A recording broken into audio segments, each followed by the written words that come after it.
삶을 부정적으로 보는 사람들이 충만한 인생을 살아가기란 어렵습니다.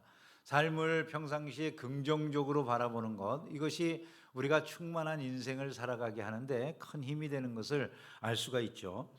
조지 러셀이라고 하는 사람은 우리가 그렇게 되려고만 하면 자신이 마음먹은 대로의 사람이 될 수 있다, 이런 그 말을 했어요. 그러니까 내가 평상시 어떤 마음을 먹고 사느냐, 이게 중요하다는 거죠. 긍정적인 시각을 잃지 아니하고 긍정적 소망을 품으면 그대로의 사람이 될 수 있다, 이런 말일 거고요. 부정적으로 항상 자기의 인생에 대해서 미래를 암울하게 보고 또 어둡게만 본다면 그렇게 인생이 될 수도 있는 거다, 이런 말이 아니겠습니까? 또 링컨 대통령은 사람은 행복하게 살기로 마음먹은 만큼 행복하다, 이런 말을 하기도 했어요. 내가 행복하게 살기로 마음 먹으면 그만큼 행복해질 수 있다는 거죠. 상황이 행복해서가 아니라 내 마음으로 나는 행복하게 살 거야 라고 마음 먹은 만큼 그런 긍정적인 마음이 삶에 행복을 가져다 주는 거다, 이런 그 뜻이 돼요. TGI 프라이데이라고 하는 그런 음식점이 있잖아요. Thanks God It's Friday라고 하는 그런 의미라고 하지 않습니까? 하나님 감사합니다, 금요일이네요, 뭐 이런 뜻이 될 것 같아요. 그러면 여러분, 그것이 만약에 정말 감사의 내용이라면 아마 주말이라서 감사하다는 내용이 아니겠습니까? 그러면 주말이 아닌 월요일이 되면 어떻게 될까요? 하나님, 웬 놈의 또 월요일이 다가왔습니다. 뭐 이렇게 해야 되겠습니까? 그러면 이제 어렵잖아요. 그게 아니라 우리 마음의 생각이 하나님 감사합니다, 벌써 월요일이네요, 이러면 마음의 그 자세로 인해서 월요일이 달라진다는 거예요. 월요병이 생기는 게 아니고, 이 월요일인데 또 하나님께 감사할 날이네, 이렇게 생각하면 그 생각으로부터 하루가 달라진다. 하나님, 이게 화요일이네요, 너무 감사해요. 수요일이네요, 감사합니다. 목요일이네요, 감사합니다 하면 더 좋다는 거예요. 더군다나 오늘 주님 벌써 주일이 왔어요, 또 예배 드려야 돼요, 뭐 이런 날들이 다 있대요, 뭐 이렇게. 그러면 지금 예배에 와서 기쁨이 있겠습니까? 그게 아니라 주여 벌써 주일이 됐어요, 주님 만나러 가요, 예배하면서 우리 성도들을 만나요, 오늘 너무나도 좋은 말씀을 기대해요, 막 이렇게 오면은 하루가 달라지는 거란 말이에요. 이런 시각의 차이가 그래서 너무나도 중요하다, 이런 말씀을 하는 거예요. 하나님께서는 예수 그리스도 안에서 우리에게 충만한 은혜를 주시기를 원하세요. 오늘 말씀을 보면 16절에 뭐라고 말합니까? 우리가 다 그의 충만한 데서 받으니 은혜 위에 은혜로라, 이렇게 말씀했어요. 우리가 다 그의라는 건 예수님 안에서 예수님의 충만한 대로부터 우리가 다 받게 된다, 이렇게 말씀했어요. 그런데 골로새 1장 19절에 보면 아버지께서는 모든 충만으로 예수 안에 거하게 하셨다, 이렇게 말씀해요. 그러니까 하나님이 예수 그리스도 안에 모든 충만이 있게 하셨다는 거예요. 그럼 여러분 생각해 보세요. 하나님이 독생자 안에, 독생자이신 예수님 안에 모든 충만한 것을 충만하게 해주셨다라고 했을 때 나쁜 게 있을까요, 없을까요? 있다면 이상한 거죠, 그죠? 어느 아버지가 나쁜 거를 자기 아들에게 충만하게 해주겠어요, 그죠? 악으로 충만, 사기적인 생각으로 충만, 막 이런 걸, 그걸 아버지가 자식에게 할 리는 없잖아요. 그러니까 이런 하나님이 예수님, 당신의 독생자를 모든 충만으로 충만케 하셨다는 것은 하나님의 충만하심으로, 하나님의 선하심과 의로우심과 인자하심과 자비하심을 말하잖아요. 그러니까 하나님 안에 있는 그 모든 좋은 것들의 충만함으로 예수님을 충만하게 하셨다는 것이고, 우리는 그 충만으로부터 또 받는 자들이 된다, 이런 얘기잖아요. 오늘 말씀이 우리가 다 그의 충만한 데서 받으니 은혜 위에 은혜로라, 이렇게 말씀하잖아요, 그죠? 그러니까 우리는 예수님 안에 모든 좋은 것들을 받아 누리는 사람들이다라는 점을 항상 기억을 해야 되는 것이에요. 따라서 해봅시다. 주님은 나를 충만하게 하십니다. 그러면 그 충만함을 받는 나는 어떤 사람인가요? 수지 맞은 사람. 수지 맞으세요. 옆 사람들이랑 그렇게 한번 인사합시다. 당신은 정말 수지 맞으신 분이십니다, 이렇게 한번 인사하겠습니다. 할렐루야. 여러분 다 그런 의식으로 사시기를 주의 이름으로 축원합니다. 우리 주님 안에 특별히 충만한 것을 오늘 요한은 은혜와 진리가 충만했다, 이렇게 말씀을 했어요. 은혜와 진리가 충만하더라. 14절 말씀 같이 봅니다. 말씀이 육신이 되어 우리 가운데 거하심에 우리가 그의 영광을 보니 아버지의 독생자의 영광이요 은혜와 진리가 충만하더라. 할렐루야. 예수님 안에 은혜와 진리가 충만했다. 하나님이 좋은 것들을 충만하게 해주셨을 텐데 예수님 안에 충만한 것 중에 뭐가 있다는 거예요? 은혜와 진리라고 하는 게 있다는 것이죠. 그리고 그 은혜와 진리가 우리에게 임하는 거다, 이런 말씀이 되는 거예요. 근데 은혜라고 하는 것은 생각해 보면 그냥 단순하게 은혜라는 용어로 표현되어서 그러지 값없이 받는 모든 호의를 의미하잖아요, 그죠? 그러면 우리가 값없이 받는 모든 호의에는 예를 들어 응답의 은혜도 있고 기적도 있을 수 있고 그분의 능력, 사랑, 자비, 긍휼, 평강, 축복, 이런 모든 것들이 다 포함되어 있다고 말할 수가 있는 거예요. 그 은혜라고 하는 한 단어 속에 말이죠. 예를 들어 진리라고 하는 것이 충만했다. 그거는 그냥 단순하게 진리라고 하는 한 단어로 표현되어 있지만 진리를 통해서 우리에게 깨달음이라든지 자유함이라든지 이런 모든 영적인 풀어서 우리를 새롭게 하시는 은혜들을 다 포함하는 그런 말씀이라고 이야기할 수가 있는 거잖아요. 그 모든 것들이 예수님 안에서 우리에게 공급되는 거다, 이렇게 말씀하는 거죠. 그러므로 성도는 그것을 기대해야 되잖아요, 그죠? 아멘을 안 하기로 작심을 하셨어요? 네, 할렐루야. 네, 그 성도는 그거를 받아 누리기로, 내가 그걸로 충만해지기로 작정을 하는 이런 마음이 있어야죠. 그러면 오늘을 시작하면서, 하루를 시작하면서 예수 그리스도의 충만한 대로부터 내가 받기를 원하는 사람이 오늘은 구질구질한 날입니다, 이러고 시작하겠습니까? 주여, 오늘은 주님 안에서 멋진 날이 될 줄로 믿습니다. 사모하는 마음을 표현해야 되잖아요. 우리가 사모하는 마음, 주여 오늘은 뭔가 내게 좋은 일이 있을 것 같습니다, 도와주시옵소서. 주여, 하나님의 은혜가 임하는 날이 될 줄로 믿습니다. 그 능력을 받는 날이 될 줄로 믿습니다. 그 사랑을 경험하는 날이 될 줄로 믿습니다. 은혜와 축복을 누리는 날이 될 줄로 믿습니다. 내게 평강이 임할 줄로 믿습니다. 내게 새로운 깨달음이 있을 줄로 믿습니다. 나에게 은혜로운 예배가 임할 줄로 믿습니다. 뭐 이렇게, 그렇게 자꾸 우리가 고백을 해야 되잖아요. 왜? 기대하니까. 기대를 안 하니까 뭐 그냥 입이 맨날 대빨은 나와 있는 거죠. 우리가 별로 신앙생활 하면서도 다 표정만 봐도 알아, 하나도 은혜가 안 된다는 거를. 그걸 우리가 마음으로부터 자꾸 생각을 바꿔야만 삶이 변화된다는 것이죠. 이런 모든 충만한 은혜들이 무엇을 통해서 공급되는가? 주님이 무엇을 통해서 우리에게 그 충만한 은혜를 공급하신다고 그러냐면 교회를 통해서래요. 교회는 그의 몸이니 만물 안에서 만물을 충만케 하시는 자의 충만이라 그랬어요. 교회가 만물을 충만케 하시는 자의 충만이래요. 그러니까 예수 그리스도의 그 충만한 모든 은혜가 공급되는 곳이 어디라는 거예요? 교회를 통해서라. 그러니까 우리 신자들이 교회를 소중히 여기는 마음이 있어야 되는 거예요. 교회를. 나는 교회를 사랑합니다. 아멘을 안 하시면 사랑 안 하세요? 나는 중계충성교회를 사랑합니다, 이런 마음이 있어야 돼요. 그게 자연스러운 거예요. 신자에게는 이상한 일이 아니에요. 어색한 일도 아니고요. 매우 자연스러운 일이라는 것을 우리가 성경을 통해서 이해할 수 있어야 된다는 것이죠.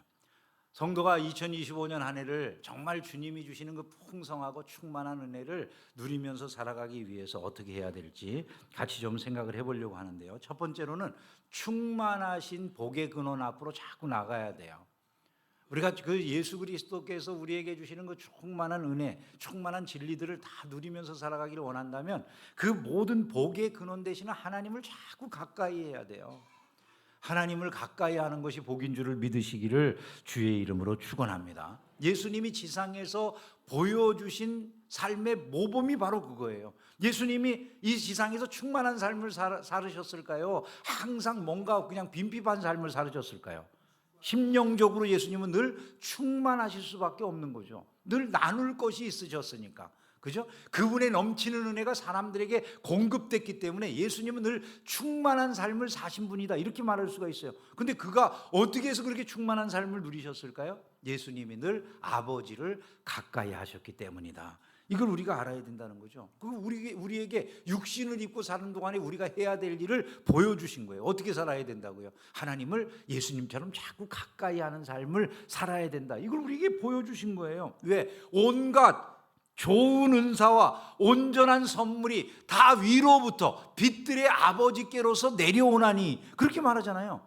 그러니까 좋은 것들로 충만하게 채움을 받기를 원한다. 충만한 그런 2025년을 보내기를 원한다. 그럼 자꾸 아버지께 가까이 나아가려는 의식을 가져야 된다는 거죠. 복의 근원에 닿아야 우리가 복을 누릴 것 아니겠어요?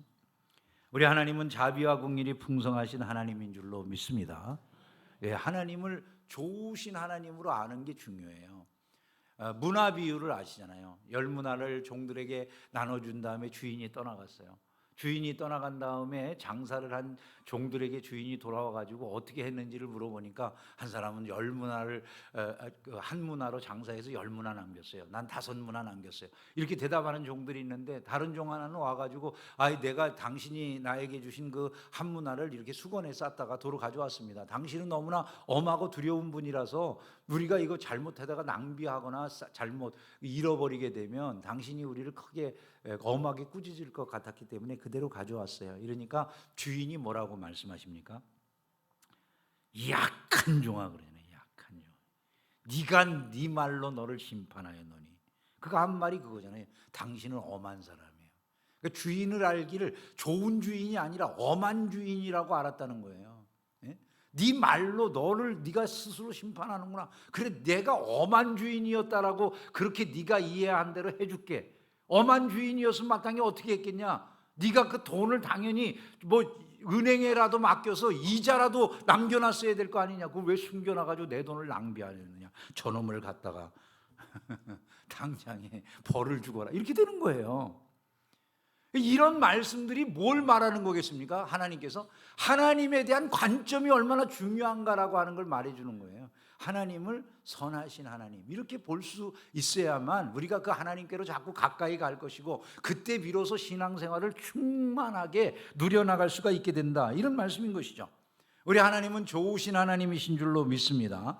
보잘것없는 자들에게 은혜를 주시고 가치 없는 자를 들어 쓰시고 약한 자에게 병든 자와 고아들에게 긍휼과 자비를 베푸시는 분이시다. 이걸 우리가 알아야 되는 것이죠. 오늘날 우리가 공고하고 어려울 때 하나님은 우리를 그냥 보시는 분이 아니라 선하고 좋으신 하나님이시기 때문에 깊은 관심을 가지고 그 모든 것에 은혜를 베푸심을 믿으시기를 주님의 이름으로 축원합니다. 그래서 2025년 안에 우리가 제일 먼저 충만한 은혜의 삶을 누리려고 하면 하나님께 자꾸 가까이 나아가자 이런 생각을 해야 되는 거예요. 한번 따라서 해봅시다. 하나님께 가까이 나아가자. 그것이 저와 여러분의 결단이 되기를 주의 이름으로 축원합니다. 두 번째로 우리가 충만한 은혜의 삶을 누리려고 한다면요, 받은 복을 평상시에 자주자주 상기해야 된다는 거예요. 이미 받은 복을. 에베소서 1장에 보면 이런 말씀이 있어요. 너희 마음 눈을 밝히사 그의 부르심의 소망이 무엇이며 성도 안에서 그 기업의 영광의 풍성이 무엇이며 그의 힘의 강력으로 역사하심을 따라 믿는 우리에게 베푸신 능력의 지극히 크심이 어떤 것을 너희로 알게 하시기를 구하노라. 이렇게 바울이 말씀했어요. 바울 사도가 에베소 교회에다가 보낸 편지에다가 이렇게 기록했는데 이게 무슨 의미입니까? 바울은 이런 기도를 하고 있다는 거예요. 하나님이 당신들의 눈을 밝혀주셨으면 좋겠습니다. 하나님이 당신들의 눈을 환하게 열어주셔서 당신들로 이것들을 좀 보게 했으면 좋겠어요. 그분이 부르신 소망이, 그 부르심의 소망이 얼마나 큰 건지, 여러분들이 성도가 된 다음에 하늘나라에서 받을 기업의 그 풍성함이 얼마나 대단한 것인지, 그리고 하나님께서 여러분들에게 얼마나 강력한 능력으로 역사하셔서 여러분을 불러주셨는지 이런 것들을 여러분들이 보기를 원합니다. 이렇게 기도했다는 거예요, 바울이요. 여러분, 그것은 무엇을 말합니까? 평상시의 삶 속에서 우리가 이미 받은 은혜들을 잊지 않고 기억할 필요가 있구나라고 하는 걸 상기시켜 주는 거예요. 평상시에 우리가 받은 은혜들을 잊어버리고 살아갈 때가 얼마나 많습니까? 그냥 평상시 항상 불평, 원망, 남 탓 이런 것들이 우리 안에 넘쳐나는 이유가 뭐라고 생각되세요? 다 모든 잘못된 것은 남의 탓이잖아요, 그죠? 내 탓은 없잖아요, 우리가 되게. 왜 그렇게 되는 걸까요, 우리가 삶을 살아가면서? 평상시에 모든 그 삶의 태도 자체에 언제나 자신감이 없고 낮은 그 자세로 인생을 살아가게 되는 이유가 뭘 것 같으세요? 내가 받은 복이 얼마나 큰지를 잊어버리기 때문이에요. 아무리 좋은 집에 살아도 며칠 지나면 세상 거는 다 그냥 그게 그거잖아요. 더 좋은 곳 추구하게 되고 더 좋은 곳 추구하게 되고. 시각의 변화가 일어나지 않는 한 우리는 결코 바른 자세로 삶을 살아갈 수가 없다는 것이죠. 그러니까 주님은 우리의 시각이 자꾸 받은 은혜에 집중될 것을 말씀해 주고 있는 거예요. 바울을 통해서. 바울은 지금 자기가 옥중에서 에베소서를 썼잖아요. 자기는 옥중에 있는데도 불구하고 성도들에게 그걸 바라보라는 거예요. 하나님이 당신들의 눈을 밝혀주셔서 이런 것들을 바라봤으면 좋겠어요. 그럼 바울은 옥중에서 자기가 지금 뭘 보고 있었겠습니까? 이런 걸 보고 있었을 거 아니에요. 그러니까 그렇게 자신 있게 내가 이렇게 묶인 것 말고는 당신들이 다 나같이 됐으면 좋겠어요. 이런 말을 할 수 있는 것 아니겠습니까? 그것을 바라보기 때문에 그런 그 시각이 우리 안에 열려지면 충만한 인생을 누릴 수가 있게 된다. 여러분 이 점을 잊지 않기를 주님의 이름으로 축원합니다. 받은 은혜에 대해서 감사할 줄을 모르는데 미래의 은혜는 우리에게 어떻게 오겠어요? 내가 지금까지 받은 은혜에 감사해야 미래의 새로운 은혜를 주시든지 그러는 거지. 오늘의 은혜에도 감사하지 않는데 미래에 무슨 은혜를 달라고 하면 하나님이 기쁘시겠습니까? 너는 맨날 그냥 불평만 하면서 뭐 새로운 은혜 맨날 새로운 은혜 받은 것 좀 돌아봐라 이럴 거 아니겠어요? 부모님이 애들한테 장난감 사주고 다 사줬어. 근데 매일같이 새 장난감만 사달라고 그래. 야 임마 집에 있는 것도 쓰지도 않고 다 버리면서 이럴 때가 있겠죠, 그죠? 안 그러세요? 그냥 졸리세요? 예, 하나님이 그러실 거예요. 우리에게 받은 은혜 좀 돌아봐라. 너 지금 집에 쌓여 있는 그 많은 것들 좀 바라봐라. 이럴 것 아니겠어요? 감사가 나와야 정상이잖아요. 예? 그런 마음들을 우리에게 요구하신다는 것이죠. 그때 바로 비로소 우리는 충만한 인생을 누리게 된다. 날마다 이것을 기억하기를 주의 이름으로 축원합니다. 또한 우리는 주님 안에서 이미 충만해졌다, 부요해졌다라고 하는 사실을 인식할 필요가 있다는 거예요. 이미 충만해졌다. 이미 부자가 되었다. 이런 얘기예요. 고린도후서에 보면 이런 말씀이 있어요. 부요하신 자로서 너희를 위하여 가난하게 되심은 그의 가난함을 인하여 너희로 부요케 하려 하심이라. 이렇게 말씀해요. 주님의 가난해지심이 우리를 부요케 하시기 위함이라. 그러면 주님이 가난해지셨으니까 우리는 부요해졌어야 마땅하잖아요. 여러분의 마음속에 근데 부요의식이 있으세요? 바울은 그런 삶을 실제로 살았어요. 부요의식을 가지고 살았어요. 바울이 고백하는 걸 보세요. 빌립보서 4장에 보면 내게는 모든 것이 있고 또 풍부한지라. 에바브로 디도편에 너희의 준 것을 받음으로 내가 풍족하니 이는 받으실 만한 향기로운 제물이요 하나님을 기쁘시게 한 것이다. 이렇게 말을 해요. 내게는 모든 것이 있고 또 풍족한지라. 바울에게 진짜 모든 것이 있고 풍족했을까요? 바울이 지금 어디 있는데요? 빌립보서는 어디서 바울이 쓴 거죠? 옥중에서 쓴 거잖아요. 그죠? 옥중 서신, 에베소, 빌립보, 그 다음에 골로새, 빌레몬, 이게 전부 옥중 서신이잖아요. 첫 자로 외우면 쉬워요. 에, 골, 빌 그렇게 외우면. 네? 그렇게 하면 이게 전부 다 그 옥중 서신에 해당되는 그런 것들이잖아요.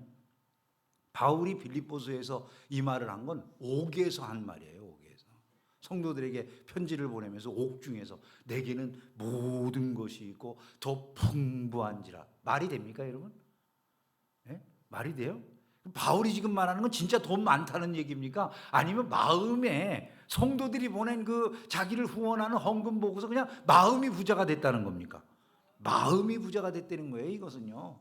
그 마음이 이미 부자인 거예요. 그 마음을 어떻게 가질 수 있느냐? 그 다른 것이 아니에요. 예수 그리스도로 말미암아 내가 이미 부유해졌다는 것을 인식하는 사람, 그런 사람들만이 그런 의식을 가지고 살아갈 수가 있게 된다는 것이죠. 세상은 이런 의식을 가지지 못하고 살도록 항상 위협을 해요. 늘 모자란 것을 생각나게 만드는 것이죠. 여러분, 제가 지난 그 특별 새벽 기도회, 이번 그 신년 특별 새벽 기도회 하면서 새벽 집회 때 이런 예화를 말씀드린 것 혹시 들으신 분들이 계실 거예요. 새벽에 안 들으신 분들이 더 많을 것 같아요. 그죠? 졸기도 하고 모르기 때문에. 그러니까 이 자리에는 안 들으신 분들이 대다수라고 생각하고 한 번 더 말씀을 드릴게요. 새벽에 이런 예화예요. 여러분 뭐 우리 자녀들이 요즘 그런 소리들 많이 하잖아요. 학교 갔다 와가지고는 엄마, 내 친구 아무개 엄마가 나랑 놀지 말라고 그러는데 왜? 그런 얘기를 왜 하는데? 우리 아파트가 그 집 아이의 집 아파트랑 너무나 다른 가난한 아파트라고 거기에 가서 그런 친구들이랑 사귀면 안 된다고 그랬대. 자, 여러분 만약에 그런 이야기를 실제로 성도가 들었다고 해봅시다. 세상적인 관점만을 내가 가지고 있으면 그것이 나에게 줄 수 있는 감정적인 변화들이 어떤 것일 것 같으세요? 분노하겠죠, 그죠? 인생이 정말 초라하게 느껴질 수도 있겠죠. 남편이 원망스러울 수도 있고, 아내가 원망스러울 수도 있겠죠, 그죠? 아니면 자기 부모님들이 원망스럽거나, 왜 나를 이런 삶을 살도록, 왜 우리 부모는 부자가 아니신가, 뭐 이런 소리를 하면서 다 원망할 수도 있을 거예요. 어떤 사람은 세상적으로. 아니면 내가 아주 이를 갈면서 그냥 빠드득 갈면서, 그래 이거 두고 보자, 내가 꼭 더 그 집보다는 더 큰 집으로 이사 갈 거야. 그 집이 타는 차보다는 더 좋은 차를 탈 거야. 뭐 이런 식의 결심을 할 수는 있겠죠, 그죠? 뭐 갚아줄 수 있는 방법이라는 게 뭐 딴 게 있겠어요? 세상적으로 생각하면 어떻게 여러분 그걸 극복할 것 같으세요? 그게 이 세상에서 할 수 있는 해결 방법이 아니겠습니까? 신자는 그러면 그때 똑같이 그거밖에는 할 것이 없는 사람들입니까? 여러분 이럴 때 우리 안에 있는 이 풍요의식이 얼마나 중요한지 모른다는 거예요. 어떤 아버지가 이랬다고 한번 생각을 해보세요. 아이가 그렇게 말을 해요. 그 아이 보고 웃으면서 야 세상에 그 사람이 몰라도 뭘 되게 몰라서 그러는 거야. 너 우리 집은 그 집이 가지고 있는 거하고 비교할 수 없는 보물이 있어. 그 집 다 팔고 그 집 재산 다 줘도 내가 절대로 안 바꿀 만한 보물이 하나 있어. 아버지가 그렇게 얘기를 해주는 거예요. 엄마가 그렇게 얘기해 주는 거고요. 우리 집에 보물이 있어. 진짜 중요한 보물이야. 아이가 우리 집에 그렇게 비싼 보물이 있어요? 뭔데요, 아버지? 뭔데요, 엄마? 그게 너야, 너. 그 사람이 별 소리를 다 해도 네가 우리 집에서 제일 중요해. 만약에 이렇게 아버지가 얘기를 해줬다고 얘기를 해보세요. 아이가 여러분 자존감이 팍 낮아지고 그냥 우리도 가난하구나라고 하는 걸 느낄 때가 언제일 것 같으세요? 부모님이 그런 이야기를 들었을 때 똑같은 반응을 보면서 분노하고 야단치고 막 그 집에 대해서 욕하고 그럴 때 우리 집이 가난하구나 이걸 느끼는 거예요. 근데 한번 생각해 보세요. 그 부모님이 이런 반응을 보인다고 하면, 예? 아니야, 우리 집에는 네 사람이 중요한 거야. 너하고 바꿀 수 있는 건 아무것도 없어. 여러분 방법이 다르죠. 우리에겐 더 소중한 보물이 있어. 예수님이야 이럴 수도 있고 말이죠. 할 수 있는 이야기는 너무나 많을 텐데 일단은 그런 이야기를 하려면 마음에 여유 공간이 있어야 되는 거예요. 이미 내가 그리스도 안에서 부요해졌다, 풍요로운 나는 사람이다 라고 하는 내가 가진 것이 세상 사람들보다도 훨씬 더 많다. 바울과 같이 비록 옥중에 있지만 내가 세상 사람들을 닮아가고 싶은 생각은 없다. 적어도 이런 정도의 의식이 있어야 그래야 성도들이 세상에서 다른 말을 할 수 있을 것 아니에요? 똑같아. 생각하는 게 돈 가지고 비교하고 차 가지고 비교하고 뭐 의식이 다 똑같아. 무슨 차이가 나올 게 있겠습니까? 어떤 다른 말을 해줄 수 있겠습니까? 해줄 수 있는 게 아무것도 없다는 말이죠. 그거를 우리가 지금 이러한 2025년 한 해를 살아가는 동안에 거기에서부터 우리의 삶을 바로 잡아야 된다는 거예요. 비록 생활은 어렵지만 나에게 주신 주님의 자유는 내 모든 것과도 바꿀 수가 없는 거야. 말할 수 있어야 되잖아요. 당당하게 주님이 나를 충만하게 하셔. 나에게 일할 기회를 주시고 건강한 몸을 주셨어. 여러분 성도가 자기에게 주어진 이 모든 것들을 부유한 의식으로 바라볼 수 있을 때 비로소 그는 세상을 이기는 사람이 된다는 거예요. 그리고 충만한 은혜를 누리는 삶을 살 수 있다는 것이죠. 그것이 바로 저와 여러분의 모습이 되기를 주의 이름으로 축원합니다. 또한 세상 어떤 것들을 비워낼 줄 알아야 돼요. 여러분 우리는 보통 때의 삶을 우리의 욕심이나 우리의 의지나 우리의 잘못된 사상이나 생각이나 철학이나 고집 이런 것들로 가득히 채우고 살아가게 되어 있어요. 그것들이 있는 그 자리에 다른 것들이 들어올 틈이 없어요. 대부분이요. 이것들을 비워내지 않는데 주님의 은혜가 우리 가운데 공급되느냐? 공급될 리가 없다는 거예요. 세상에서 내가 가진 생각, 내가 가진 철학, 이게 가득한 사람 안에 주의 말씀이 들어올 공간이 있겠습니까? 없는 겁니다. 가나안을 눈앞에 두고 있습니다. 그 가나안에 이스라엘 백성들이 들어갈 수 있는 모든 축복의 여건을 주님이 다 마련해 놓으셨습니다. 그런데 세상의 생각과 세상의 기준으로 이스라엘이 바라보고 판단하는 거예요. 아, 저곳에는 거인족이 있어. 우리는 전쟁을 한 번도 해본 사람들이 아니야. 들어가서 우리가 싸우면 우리는 분명히 죽을 거야. 저 사람들은 우리들에게 거인족으로 비치는 반면에 우리는 메뚜기 같이 보일 거야. 스스로 자기의 생각으로 머리를 가득히 채웠어요. 그 마음속에 하나님의 말씀이 역사할 공간이 없으니까 못 들어가는 거예요. 못 들어가. 근데 여호수아와 갈렙은 자기네들의 생각을 다 비워냈어요. 그리고 하나님의 말씀으로 채웠어요. 저들은 하나님 우리에게 주신다고 했잖아. 그냥 밥이야 저것들은. 그렇게 나가니까 그게 정복이 되는 거예요.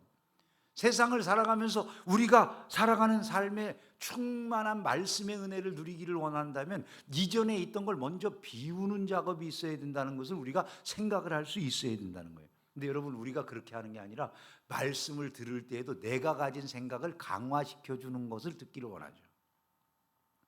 내가 가지고 있는 이념, 내가 가지고 있는 철학, 내가 가지고 있는 세상의 모든 생각을 강화시켜주는 것만을 듣기를 원하기 때문에 거기에 은혜가 임하기가 쉽지가 않은 거예요. 충만한 신앙생활을 해나갈 수 없는 이유가 그런 데 있어요. 설교의 은혜가 언제 임할 것 같으세요, 여러분? 자기의 이념이라든지 가지고 있는 철학, 이런 것들이 가득 차 있는 곳에 설교가 들어갈 공간이 있겠습니까? 내가 가진 체면의식이라든지 전통의식이라든지 이런 것들이 가득한 자리에 설교의 은혜가 임할 수 있으리라고 생각하세요? 들어갈 길이 없어요. 그건 이미 자기가 자기 스스로를 채우고 있는 것이 있기 때문에 아무것도 그 공간에 들어올 게 없는 거예요. 그러면 말씀의 은혜를 누릴 수 있을까요? 교회 안에 들어와가지고 예배 드릴 때 기쁨이 있을까요? 그런 것이 있을 수가 없는 거예요. 우리가 예배의 기쁨을 누리고 또한 이 설교의 즐거움을 누리려고 한다면 그냥 세상 생각을 예배를 나올 때는 다 비우는 거예요. 하나님 앞에 나가서 누리는 거잖아요. 이 예배라고 하는 것은요, 주님 안에서 구원받은 하나님의 백성들이 구원의 감격을 누리는 장소거든요, 이곳이. 근데 이곳까지도 세상의 모든 것들이 늘 들어오면 아무런 은혜도 기쁨도 될 수가 없다는 것이죠. 여러분, 우리의 마음속에 가득히 채워야 될 것이 무엇입니까? 주님의 말씀인 줄로 믿습니다. 주님 자신인 줄로 믿습니다.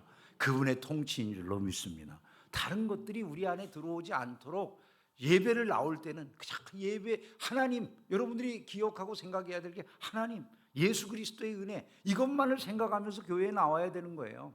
교회는 다른 것들을 생각할 여지가 없어요, 사실은요. 세상의 모든 거 다 분토와 같다고 바울이 얘기했는데 교회당 안에 뭘 세상 거를 생각할 그럴 것이 있겠습니까? 주님의 은혜를 생각하고 감사하는 마음이 먼저 있어야 된다는 것을 잊지 않기를 주의 이름으로 축원합니다.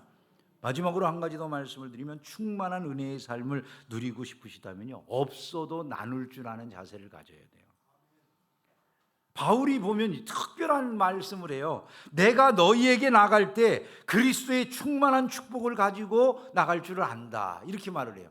바울이 뭐 가진 게 있습니까? 아까도 말씀드린 것처럼. 근데 바울이 말하는 건 항상 내가 주는 사람이라는 거예요. 내가 주는 사람. 내가 당신들에게 축복을 가지고 나갈 거야, 이렇게 말을 해요. 우리는 뭔가 가지고 나간다면 다 돈이나 물질로 생각을 해요, 그죠? 근데 바울이 가지고 나가는 게 돈이나 물질은 아닐 거예요. 근데 바울은 자기가 가지고 있는 것 다 주는 거라고 생각을 해요. 그게 뭘까요? 복음이에요, 사실은요, 바울에게 있어서. 그게 복음이고 다른 게 아니라 그게 생명에 관한 이야기고 그게 바로 하늘나라의 이야기인 거예요. 그걸 나는 당신들에게 주러 가는 거야, 이렇게 바울이 생각하면서 그리스도의 충만한 축복을 당신들에게 나는 주러 가는 겁니다, 이렇게 말을 해요. 여러분, 그리스도인 안에는 이런 정도의 자부심이 있어야 된다는 거예요. 제가 부교육자들과 대화할 때 자주 해주는 말 중에 하나가 그거예요. 부목사님들도 또 우리 전도사님들이나 강도사님들이나 이런 분들에게도, 교육자는 결코 교인들에게 뭔가를 받는 사람이라는 의식을 가지면 안 된다. 항상 내가 무언가를 나누어 주는 사람이라는 의식을 가져야 된다, 이런 얘기를 늘 해요. 왜 그러냐면 무슨 교육자가 세상적인 것, 돈이나 물질을 나눈다는 얘기가 아니잖아요. 그러나 교육자가 뭔가 세상적인 것들을 구하는 마음을 가지고 찌질한 마음 속에 쌓여 있으면요, 항상 비굴해지게 돼 있어요. 그게 아니라 내가 성도들에게 나누어 드리는 것이 이 세상 그 어떤 것, 어떤 물질이라든지 권위라든지 뭐 인기라든지 이런 것보다도 훨씬 더 소중한 가치를 지닌 거다, 이런 확신이 있어야 담대하게 목회를 하고, 그리고 언제라도 내가 주는 사람이라는 확신 속에 있기 때문에 누구 앞에서나 당당한 목회자로 설 수 있는 거다, 이런 얘기를 하는 거거든요. 여러분 어떠세요? 목사가 여러분들에게 복음을 전하는 것으로 인해서 담대함을 갖고 내가 나누는 복음이 생명보다 귀한 거야, 이런 의식을 갖지 않는 목사라고 하면 여러분 따르고 싶은 생각이 있을 것 같으세요? 그것이 당연한 거예요, 지극히요. 그럼 그건 성도들에게는 해당이 안 되는 말일까요? 성도들에게도 동일하게 해당이 되는 말이에요. 성도들이 세상과 구별되기 위해서 가져야 될 의식, 그게 뭐냐면 우리는 나누는 사람들인 거예요. 나누는 사람, 생명을 나누는 사람, 하나님의 은혜를 나누는 사람, 복음을 나누는 사람. 적어도 이런 의식이 우리 가운데 있어야 된다는 것이죠. 풍요한 그런 의식을 가지고 살아갈 때 우리는 흔들림 없게 되고 세상을 이기는 사람들이 될 수 있다는 사실을 믿어야 할 줄로 압니다. 말씀을 맺겠습니다. 한 해를 은혜와 진리로 충만한 삶을 누리기를 원하신다면 충만한 복의 근원이 되시는 하나님께로 나아가는 신자들이 되기를 주의 이름으로 축원합니다. 받은 복을 잊지 마세요. 너무나 많은 것들을 받으셨어요. 구원받은 하나님의 백성들이시잖아요. 구원받은 것을 믿으십니까? 그 구원이 여러분에게 엄청난 기업이 있게 하신 것을 믿으시나요? 결국 우리가 찌질해지는 이유는 뭐냐? 그건 다른 게 아니에요. 믿지 못하기 때문이에요. 믿지 못하기 때문에. 하늘의 기업을 믿으시나요, 여러분? 아멘이 갈수록 작아져요. 영생을 믿으세요? 영혼의 소중한 가치를 믿으십니까? 그렇다면 여러분처럼 복받은 사람은 없어요. 그까지 세상 것 다 지나갈 것입니다. 쓰지도 못하고 죽을 돈들 많이 있어요. 대단한 겁니까, 여러분? 사람들 아무리 돈 많이 벌어도 같이 세 끼 먹더라고요. 그죠? 너무 많이 먹으면 그러면 탐욕에 불과하지. 3번 먹지 뭐. 더 많이 먹겠어요? 많이 먹어야 살이나 찌지. 인생에서 정말 중요한 가치가 뭐라고 여겨지세요? 좋은 차? 뭐 좋은 차 탈 수도 있죠. 그러나 그 좋은 차가 목적이라고요? 그럼 바보 같은 짓이 어디 있겠어요? 뭐를 타든지, 아니 비행기도 1등석 타고 싶겠죠. 저도 여행 다녀보면 가끔 제가 2번 비즈니스석 타봤거든요. 마일리지로. 근데 비즈니스석 타니까 맨날 그거 타고 싶긴 하더라고요. 근데 여러분 항상 이코노믹석만 타고 다녀도요, 아무런 문제가 안 돼요. 가고 싶은 데를 다 가니까. 일단 문제는, 근데 1등석 탄 사람은 안 죽고 이코노믹석에 탄 사람들만 죽나요? 아니죠. 그 다음이 있어요. 1등석 타고 다니는데 예수 안 믿었어. 난 그 사람보다 훨씬 행복할 것 같아. 이런 자신감이 없으면 뭐 때문에 예수 믿어요? 왜 쓸데없는 시간을 버리죠? 그런 당당함, 자부심, 이런 게 우리 안에 있어야 돼요. 그것이 신자의 차이를 만들어내는 줄로 믿습니다. 항상 그런 자부심 속에서 여러분 인생을 살아가기를 주의 이름으로 축원합니다. 하늘에 기업이 있다고, 그 기업의 영광의 풍성함이 어떤 거를 좀 알면 좋겠다. 그걸 좀 볼 수 있으면 좋겠다. 당신들의 눈을 하나님이 거기에 대해 열어주시면 좋겠다. 바울의 기도를 생각해 보세요. 저도 그래요. 우리 성도들이 그렇게 보게 되기를 주의 이름으로 축원합니다. 다른 건 모르겠지만 목사가 예수 믿지 말라고 돈을 몇백억 갖다 주면 목사직을 버리고 예수를 안 믿을까요? 예수를 믿을까요? 저한테 갖다 줘 보세요 한번. 안 믿는지. 절대로 그런 일은 없을 것 같아요. 사람이 적어도 그런 생각을 할 수 있어야 그게 믿음이잖아요, 우리가. 그러면 지금부터 이미 가진 것처럼 살아가면 되는 거예요. 나는 더 중요한 걸 가졌어, 이러면 되잖아요. 근데 우리는 너무 쉽게 세상 말 듣다가 세상처럼 찌질해지는 경우들이 있을 수 있다는 점을 기억을 해야 되는 것이죠. 아니요, 주님이 가난해지셔서 나를 부유하게 해주셨어요.